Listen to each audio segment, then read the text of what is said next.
Namo tassa bhagavato arahato samma sambuddhassa. Namo tassa bhagavato arahato samma sambuddhassa. Namo tassa bhagavato arahato samma sambuddhassa. Buddhang dhammang sanghang namasami.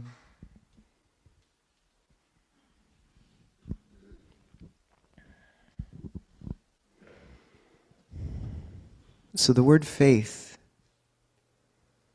is an interesting one in Buddhism, and it's an imperfect translation of the word sada, which means to place the heart. And often we will almost clinically try to translate it as its most acceptable synonym in the English language, which is confidence. Just a degree of confidence in these teachings, in this path.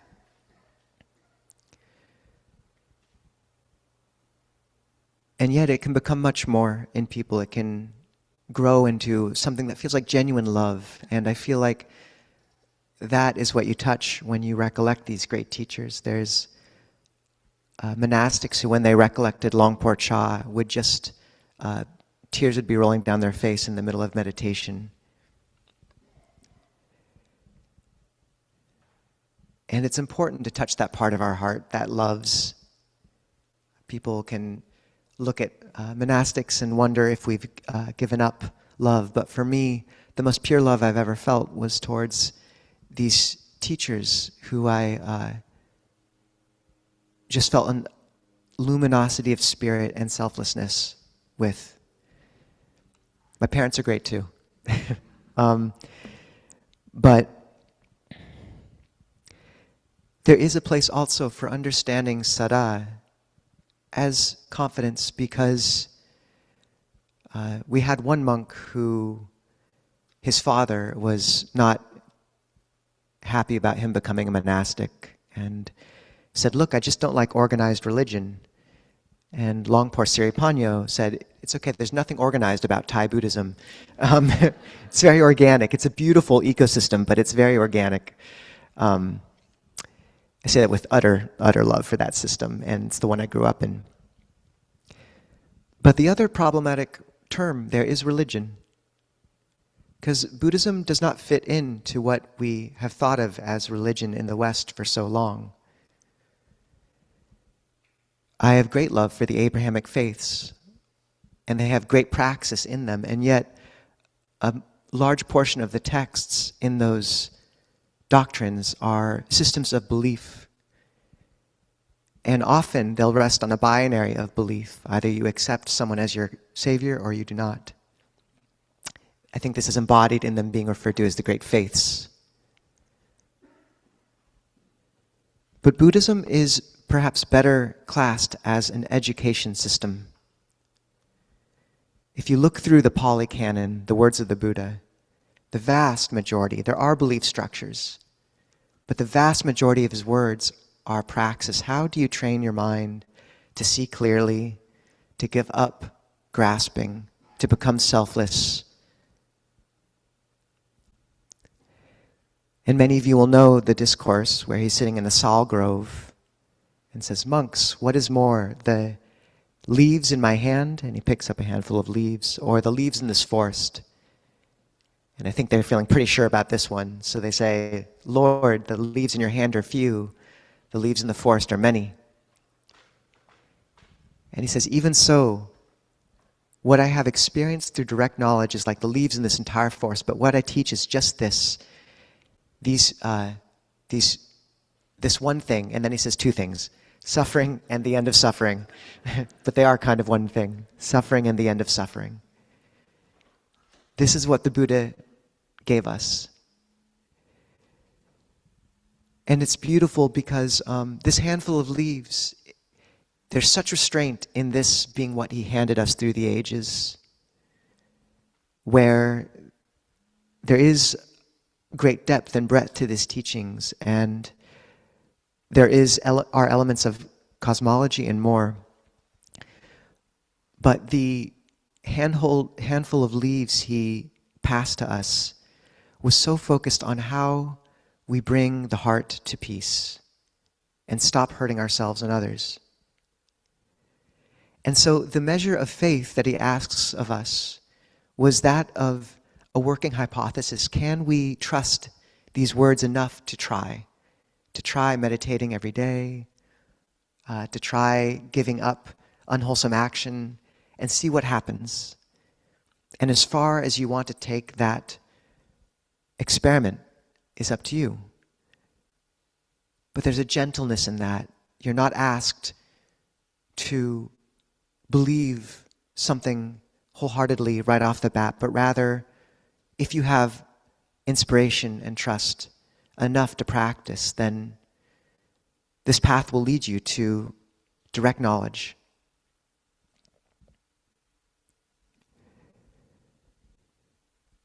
And yet, in that handful of leaves are things that we traditionally don't think of when we try to classify Buddhism as a psychology or as a philosophy, which have all been terms brought to the fore in the scramble the West has had to find a way to classify this body of teachings.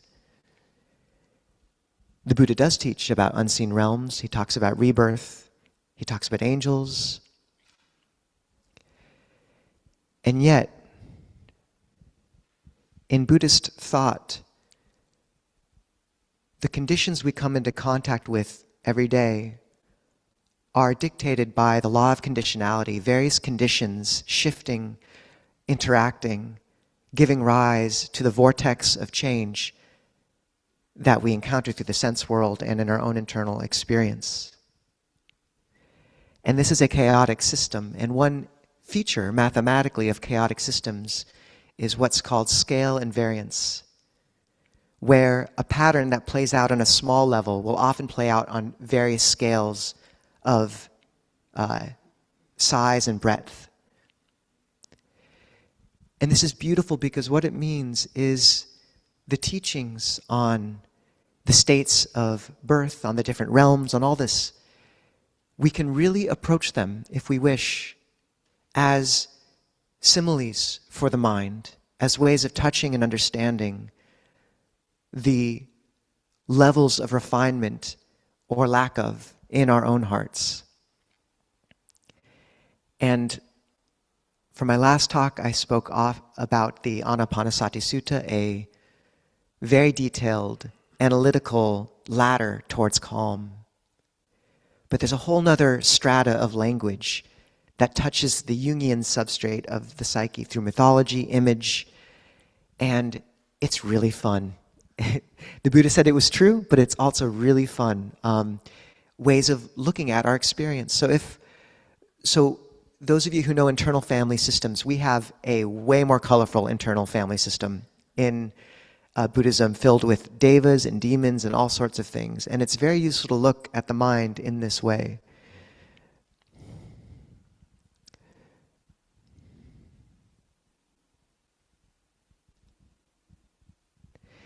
Just as if we don't perhaps believe in rebirth, but we can see how every moment we're born into a new identity, into a new mode of becoming.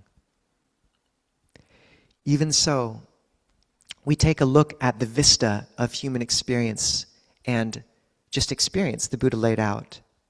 In the Sihananda Sutta, Majjhima Nikaya 12, he says, the dark realms, the hell realms, the niraya, are a pit of coals.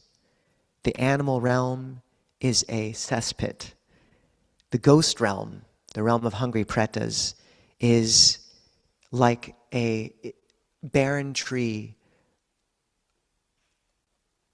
scorched by sun, such that a person dying of thirst would find some small measure of shade. A human rebirth is a lush tree where one could rest and find shade. And the heavenly rebirths are divine mansions, cool. And nibbana, for this person wandering, dying of thirst, is a cool pond, an oasis where one can drink one's fill and rest.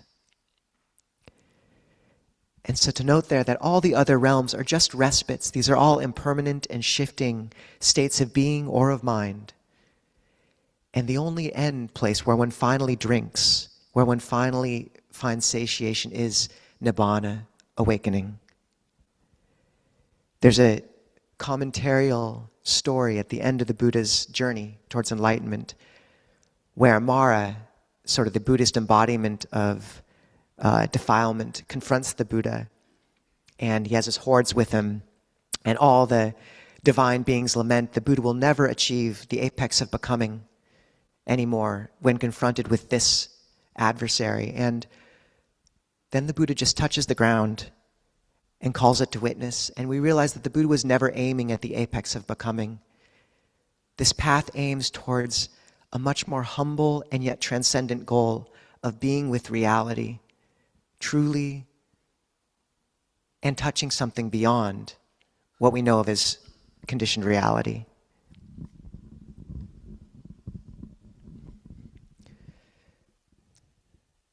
So the lowest realms are the Niraya, and these are the hell realms. Joseph Goldstein we spoke to, and he said, I was giving these workshops with these other teachers, and everyone was giving ones on metta, and I just decided to give one of the hell realms, and more people signed up for it than any other. And I thought that was great. But the Buddha does speak about these. And to be fair, much of this color that you'll see is actually from the commentaries. Isn't the Buddha's words. Much of it is, but much of it is not. And yet there is wisdom even in that, just as you would kind of suss out the wisdom hidden in mythology. So just to say, as I go through all this, if it sounds particularly strange, there may be a chance it wasn't actually the Buddha saying this, but it's worth touching because it's really colorful and fun and interesting. And relevant. It's part of the handful of leaves. And the hell realms, as you would expect, are realms of burning, of frigid cold, of deep suffering. And the Christians talk about it as beings curled in on themselves, stuffed together as tight as mustard seeds in a jar. So the sense of being curled in on oneself and at the same time completely claustrophobically crushed. And it's relevant at the end of the cycle of dependent origination which leads to suffering. The Buddha says, this leads to birth, sorrow, lamentation, pain, grief, and despair. And many of you will know the quote from Longpa Punadhammo, which I reference, where he says, that's so unfair. People say, you Buddhists, all you talk about is suffering. And we say, no, we also talk about sorrow, lamentation, pain, grief, and despair. But notice, after a time, when this word despair no longer applies to you, there will come a point on your practice where that word no longer applies. Things are still brutal, difficult, but when you've stopped grabbing hold so strongly of a changing world looking for a solid, of something which is burning, stopped believing in the narrative of the external realm so much and find a different refuge internally, then when things inevitably shift and disintegrate, your heart doesn't break with them. And notice this as a gift from the Buddha. You can often miss it, but notice if that word has stopped applying as much. And it's not an easy path there. We have a story of Ajahn Achalo in his first 5 years as a monk, just becoming so distraught and running up to Ajahn Anan, my teacher, and saying, when will it be any better? And Ajahn Anan said, in 5 years, it'll be a little bit better. But this path is also extremely fast. It's as if we've usually measured our life on an XY axis of success and failure, and suddenly this path has us move through a Z axis. Everything shifts, and things can look very similar on the outside. But notice how the white-knuckled grip has softened and your hand has begun to open. This is a gift from the Buddha, from this path, the lack of despair. I think very few of us gnash our teeth very often these days, and that's definitely something you encounter in the biblical verses.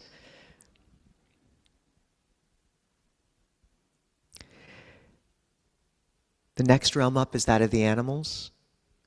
We think of this as such a delightful realm, but animals are afraid and live in fear constantly.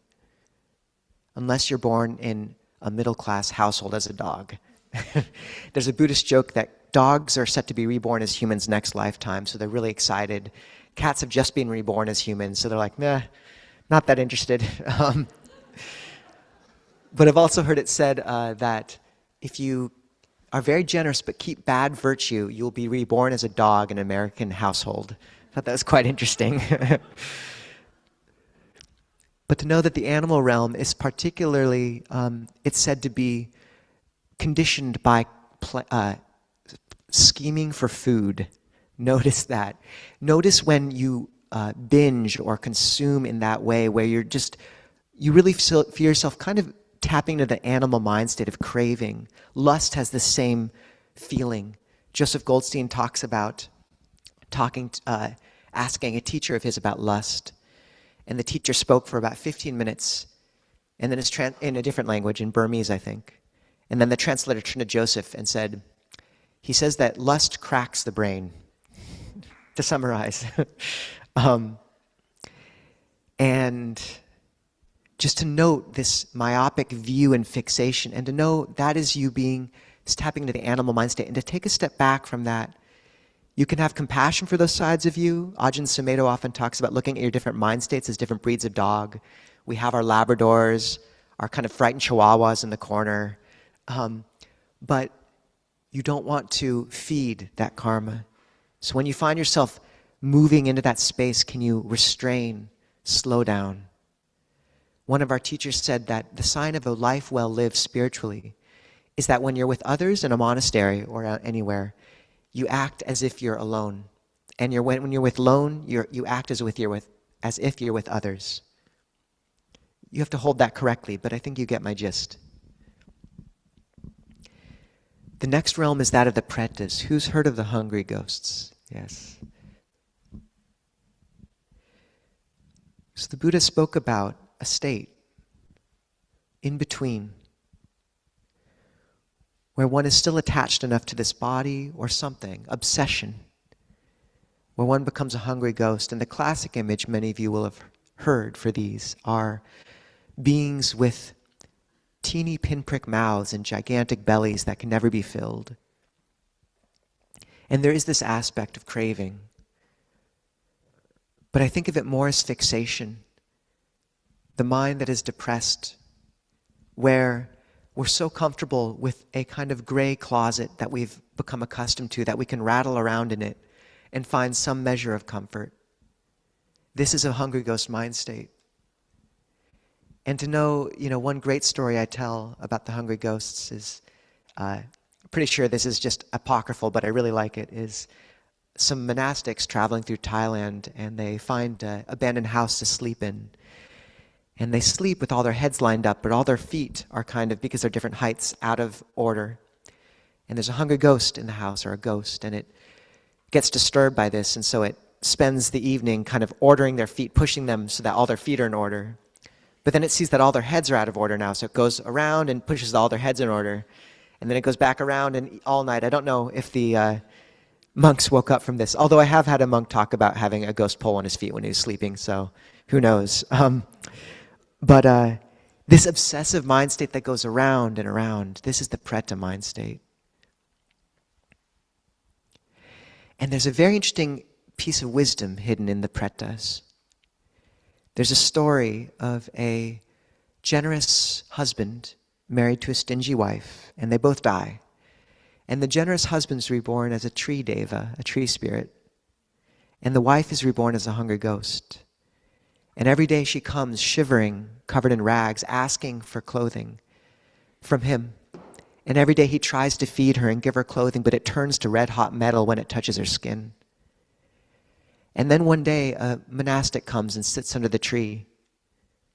And the tree deva, he gives a gift to the bhikkhu and dedicates the goodness of that gift to his wife.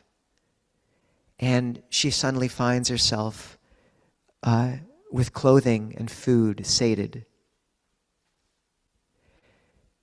And holding this comparison with humility, because I haven't had someone in my life overcome with addiction. But when we have those people in our lives who are stuck in a hungry ghost state, and that difficult line between enabling and helping, and how sometimes what we give can turn into something that burns even more because it feeds right into the craving.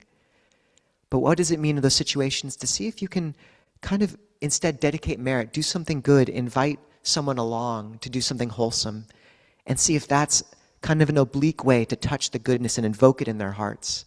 This is the dedication of merit. How you interact with a hungry ghost is you don't spread metta. That can attract them, or at least the commentaries say this. I think it might be fine. I'm not sure. I don't know. But there's a slightly different intention with spreading merit, doing good, and just saying, it's okay, let go, move on, spreading brightness. You can do this to people in your lives. Then we have the Titans, the Asuras. And these are the counterparts to the Devas, the gods. And they're known for anger and violence. But they also really like it. I think the Vikings actually thought this was heaven in Valhalla. They made a slight mistake in that one. But it's not completely their fault, because in the commentaries, and I love this piece, the Asuras believe that they're in heaven. The Asuras believe they're in heaven too.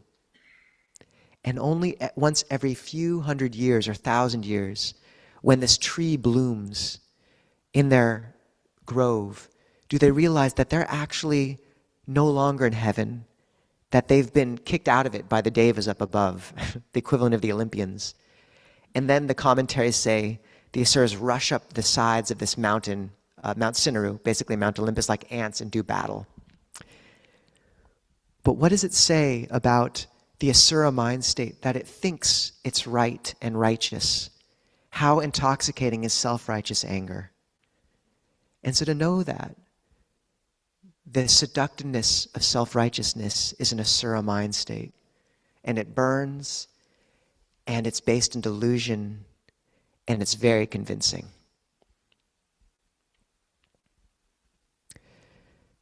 Then we have the human realm, which is where we all reside, and what a lucky realm to be in. You'll remember this is the tree with lush foliage.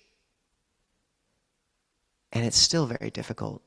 But we are so blessed. The Buddha compared the likelihood of coming into a human rebirth to a turtle, a blind turtle, some of you know the simile, surfacing once every few thousand years in the middle of an ocean, and the chance that he would put accidentally his head through a ring of wood the size of your forearm is the likelihood of making it to a human rebirth from a lower realm.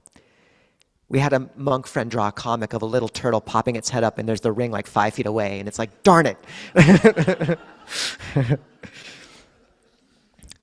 Buddha said there's 8 inopportune moments, and I've quoted this before. A Buddha arises in the world, but one is reborn in a lower realm, the Niraya, and so one does not hear the teaching or get to practice. This is the first inopportune moment. A Buddha arises in the world, one is reborn in a ghost state, in an animal state, in the realm of long-lived gods, in an outlying country where they have not heard the teaching, and so one does not hear the teaching and does not practice. Or one is reborn in the right place, a Buddha has arisen in the world, but one does not have the faculties to hear or practice the teaching. This is the next inopportune moment. One is reborn at the right time, in the right place, but one has a wrong view and is not interested in the teaching. Or one is reborn at the right time, in the right place, with right view and the right faculties, but a Tathagata has not arisen in the world, and one does not hear the teaching. This is the 8th inopportune moment. The Buddha said there's one opportune moment. A Tathagata has arisen in the world. You were born at the right time, in the right place, with the correct faculties, with right view, and you hear the teaching. This is the one opportune moment. And what a blessing, how rare that we have touched these teachings and have a community we can practice them with. You are a lucky turtle. Do not waste your turtle luck. This is very lucky. The Buddha praised heedfulness, and the word for heedfulness is appamada. It means literally not drunk. Sober, we are sobering up. I've heard it also said that humans have the mind of a god and the body of an animal. And this particular mix of suffering and lucidity is the perfect alchemy for practice. The next level up is the devas, the heavenly beings. And this is where you begin to touch truly bright states, where we can learn a great deal about how our hearts should move and develop as we practice. The devas mean literally radiant ones or playful ones. When the Buddha describes different types of wisdom, he says deep wisdom, laughing wisdom, quick wisdom, profound wisdom. And when the Buddha says to recollect the devas, the angels, he says, think whatever generosity, whatever learning, whatever wisdom, whatever faith, whatever virtue, those devas have, that I also have in me. And you begin to see this, how the people around you shine. And you can almost see when someone no longer has a human mind, it's a deva mind. They say that one who's become a stream enterer, the devas speak of them as if he were themselves, like themselves. And one day as a young monk, I went up to my teacher and I said, Ajahn, I don't know if you have a direct line to the devas, but if you could let them know if they reveal them, if I get to see a deva, I will commit to ordaining for life. Just putting it out there. And he said, look, Nisabho, or look, Krubanathan, he called me Nathan. There's devas all around you. Look around you. I was like, okay, that's a very wise answer, but I was really hoping to actually see a deva. It was a good answer, though. And just to leave a crack for those who, aren't quite sure about this, we did have another monk I knew who'd had a near-death experience, and I think come away with some sensitivities. And we had a branch monastery together, and the Bodhi tree was barren. It had been barren for months. And we walked past after alms round one day, and he said, oh, a deva just came into that tree. I was like, okay, don't know what to say. Okay, good. And then the next day, the tree had just blossomed into flowers, the entire tree. And I was like, okay. So just leave a little crack for who knows. But there's different realms of deva which can reflect the choirs of angels in Christianity or the different refinements of the mind. And the lowest realm is called the Four Great Kings. And one aspect of these devas is they're very close to losing it, to losing this divine kind of feeling. And there's something that is called this dissolution through corruption. And the commentaries give a story. This is commentarial, but it's really fun. Is one deva going along in his chariot, and another deva looks after him and gets angry and says, look at that fool all puffed up with his own importance. And the other deva looks back and sees that the other deva is angry because, the commentaries say, it's very easy to see when people are angry. And he says, what does my merit have to do with you? These are the fruits of my own actions. And if both devas get angry, they both pop and fall down to human rebirth or lower. But if either one of them doesn't get angry, then it saves both. I really like that story. And Ajahn Kovilo and I have a deal where when one of us gets angry, we will sometimes encourage, or we've wanted to encourage the other to take a picture of their face so that we see what it looks like. The Buddha said one condition for beauty is non-anger. Anger makes us ugly.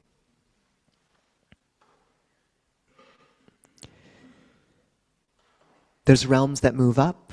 There's the Tusita heaven, which is a realm of loving kindness chiefly. And that transcends roles. The role above the four great kings is one of, the realm above the four great kings is one of, there's the Olympians there, and Saka, the king of the gods, which is like Zeus. It's all about roles and different things, but then above that is Tusita. And this is where they say the bodhisattvas live. And it's a place of love. And I find that so meaningful that to truly touch that realm of love, you have to transcend the roles and the conflict and the nexus of ego that is Saka, Zeus, that is a level below. And I often map these realms onto my body, and Tusita heaven lives in that small, delicate place in the heart.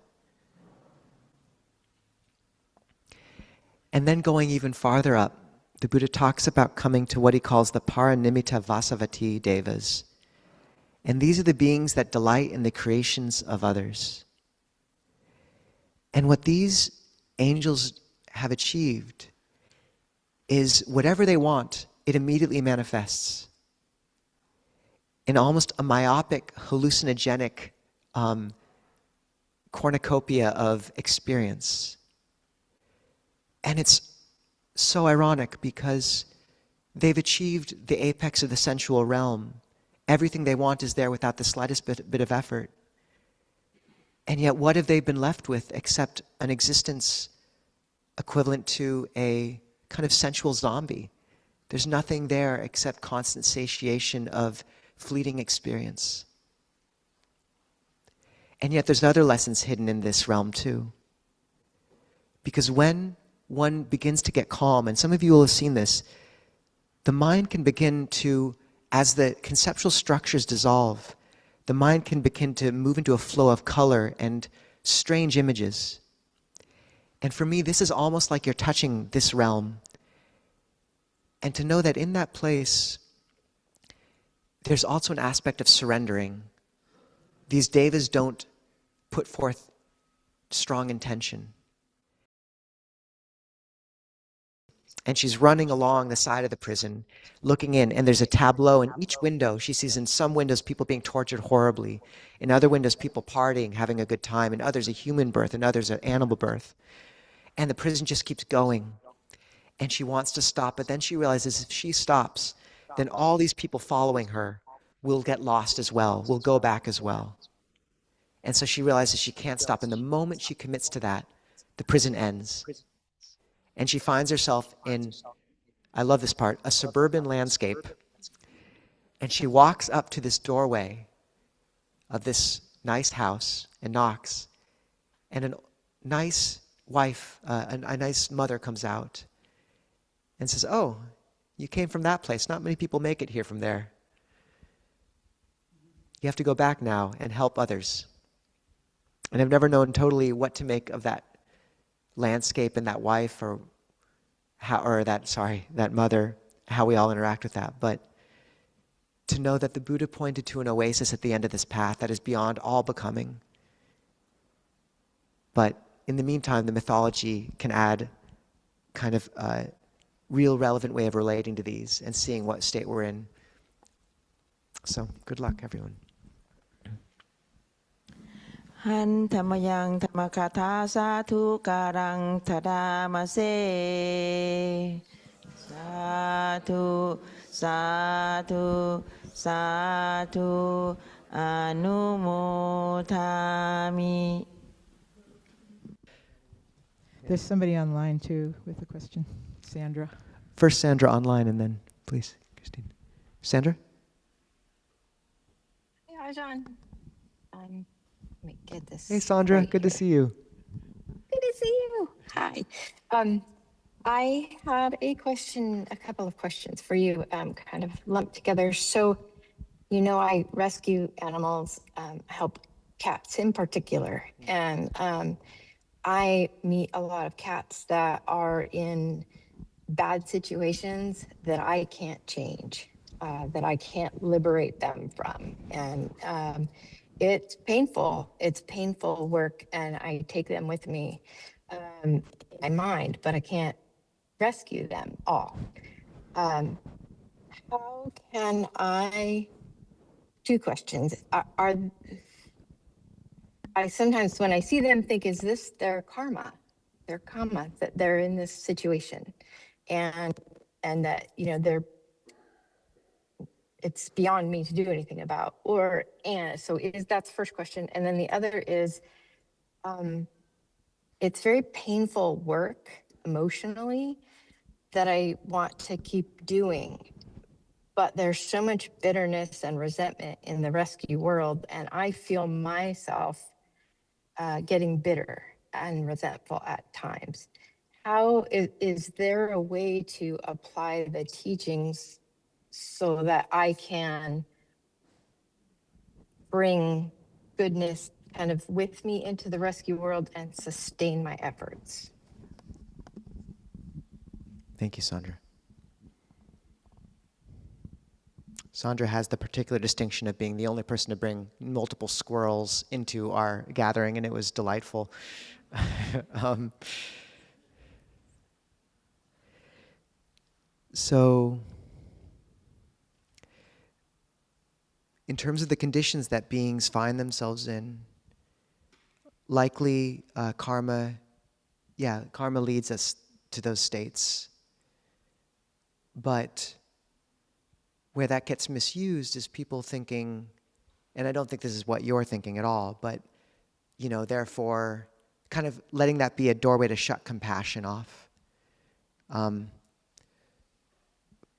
And the Buddha acknowledging that in a human rebirth, at least, when one practices, one can cultivate what he called karma of the path, which is the karma of the Noble Eightfold Path. And that whatever karmic conditions you're given, if you approach them with right view and right effort, you can transmute them into the path. And in a sense, it can all become bright karma, in a sense, or be transmuted into that. But with an animal, it's hard because, often they don't have the faculties to practice. So you can acknowledge the state they're in and, take it as a prod to be very careful in your own path now that you have a human rebirth with a chance to practice of using it very well. And the Buddha gave 4 Brahma Viharas, abodes of loving kindness, and added equanimity because you're right, if there is a situation where you can't help them in the traditional ways, then sometimes your one choice is to step back into equanimity and acknowledge that you can't help all beings in every way at every time. Beings are subject to their karma. And our interview with Roshi Joan Halifax really spoke about how she had to learn to center into her feet and hold her center steady in the midst of all the things pulling on her compassion, and that this was her role, part of our role. And I'd say that also applies for operating in the rescue world or in any domain of compassionate action. Ajahn Amaro compares it to sharpening a knife. If we're always alone and never interacting, it's like our angle of the blade on the whetstone is far too shallow. It doesn't get any sharper. But if we're really leaning into the world too much, such that we can't maintain a wholesome state of mind, then it's like the angle's too sharp and it'll blunt the blade. You have to find a way of interacting with those realms where you're getting enough refuge practice time alone, where you can approach them genuinely with not out having your heart deeply affected, and maintain mindfulness and hold it as practice. And if you're unable to do that, then I really think as a practitioner, it's probably right for you to pull back from that or help in other ways. Often there's skillful other means or other realms you can help with that won't drag at your heart in that way, or different ways of working with animal rescue where you're not touched into those environments in quite the same way. But yeah, Sandra, like for me, there's a distinction between when I know I'm working with something and when some pattern has begun to take up residence in me, and you don't want that. That means you're beginning to feed the pattern rather than letting it play out and dissolve. So did that help, Sandra, at all? I'd say you rescuing squirrels from your backyard is definitely a go, if you can keep that up too. Thank you. Yeah. Thank you. Yeah, thank you. Maybe one more. I'm sorry, I didn't leave much time today.